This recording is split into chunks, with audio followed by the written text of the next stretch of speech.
This is Mission Control. We want to welcome you to today's Space Station Live. It is Wednesday, August 28th, 2013. This is a live view inside the International Space Station Flight Control Room here at the Johnson Space Center in Houston, Texas. This team today being led by Flight Director Tony Sikachi. He's there in the white shirt. Sitting to his right, but on your screen to the left is Serena Anand. She is the Capcom today. She'll be the one talking to the crew up in space. Expedition 36 currently on board, including on the far left there, Alexander Mazurkin. There in the center of the screen, Pavel Vinogradov, as well as Chris Cassidy back there at the back. On the right half of your screen is Karen Nyberg on the far right. Fyodor Yurchikhin there in the center of the screen, and then Luca Parmitano there at the back standing beside Chris Cassidy. The crew is spending the day working throughout the entire complex on a variety of different robotics experiments and also some routine maintenance. Robonaut is out today. Chris Cassidy spent some time earlier this morning setting up Robonaut, and as you can see, Robonaut there flexing his hands and his fingers, being put through the paces by the ground teams here in Houston. These checkout procedures of this robot have been continuing for the past several months, and this week will be no different. Robonaut's got a few different tasks in front of him, including manipulating his task board. This is basically a big project board that he can move switches and try different things. He can also move his arms around, flex them, make sure that everything is up and running as expected as these checkouts on this big robot continue on board the space station.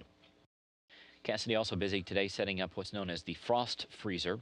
This is another one of these experiment refrigerators that was flown up on board the HTV-4, that is the Japanese cargo vehicle that is currently docked with the U.S. segment of the International Space Station. This frost freezer keeps things and experiment samples extremely cold and can also function in the event of a power loss, which of course we don't expect, but it is important that these refrigerators and these freezers stay extremely cold in the event of that power loss so that the samples are not ruined.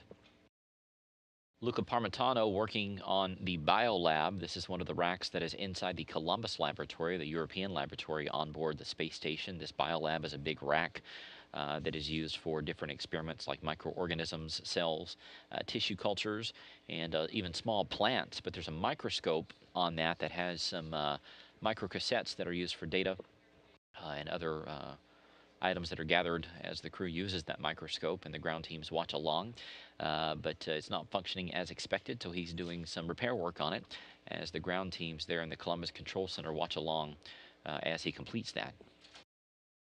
Karen Nyberg is doing some surface sampling. This happens from time to time aboard the space station. They do some swabbing, making sure that everything is as expected on the station surfaces and the parts that the crew members touch. It's just like cleaning your house. They have to make sure that nothing is growing there that shouldn't be. So she'll be doing that later on today and taking those samples. Fyodor Yurchikhin and Alexander Mazurkin have been stowing some tools today. Of course, these two gentlemen completed two spacewalks back-to-back over the course of a week. The last one taking place last week, so they're stowing everything that they used during that in the Russian segment of the space station. That'll take up the majority of their morning and into the afternoon. Vinogradov has been working on what is known as the lower body negative pressure device. What this does is it's a pair of trousers or pants that the crew members put on, and they run some tests on them, or they do some exercises. And what it does is basically mimic what happens to the crew whenever they come back to Earth.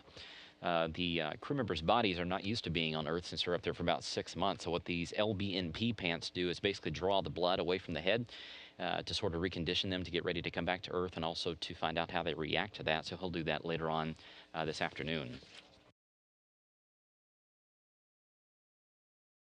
Chris Cassidy, Alexander Mazurkin, Pavel Vinogradov also getting ready to come home. They are in their final days aboard the orbiting complex, so they've got some packing to do before they come back to Earth the night of September the 10th or the morning of September the 11th over there in Kazakhstan. So they're spending about an hour today packing up the things that will come home aboard the Soyuz. Of course, they're going to be coming home aboard the same vehicle that brought them up to the station back in March. So everything coming to a close for these three gentlemen. The crew also has several different crew Earth observation targets for today. They've got a chance to take a look down at the planet below and take some photos if they have time. They're going to be taking a look at the floods that are happening in Pakistan. There's been a ton of rain happening since the early part of the month in that part of the world. There's about 1 million people that are affected by these floods. But these floods have destroyed more than 10,000 homes. So if they have a chance to take some photos of that area, they will do that as they pass overhead. They also have a chance to on this next pass, if you take a look at the orbit there, take some photos of the Mississippi River Delta. As you know, the Mississippi River flows with quite a bit of force down into the Gulf of Mexico, and all the sediment that comes out of that river has been deposited into the Gulf of Mexico over eons. And all that sediment has actually advanced the coastline by up to 50 miles over the past 5,000 years, which sounds like a long time, but it really isn't in terms of advancing that coastline. So if they have a chance to take a photo of that, they will. We also want to show you a fairly dramatic photo that the crew captured day before yesterday of these fires that are burning in Yosemite National Park. It's quite an incredible image there of these fires that have destroyed about 287 square miles. There's about 7,000 firefighters that are fighting these fires as we speak there in California. And of course, if you would like to take a look at that picture a little bit longer, just log on to the NASA website at www.nasa.gov/station. And finally, today, we're going to have a crew news conference beginning at 1 p.m. Central Time today, 2 p.m. Eastern Time. The crew that will be flying toward the end of this year up to the space station will be here to answer questions from social media members as well as the traditional media.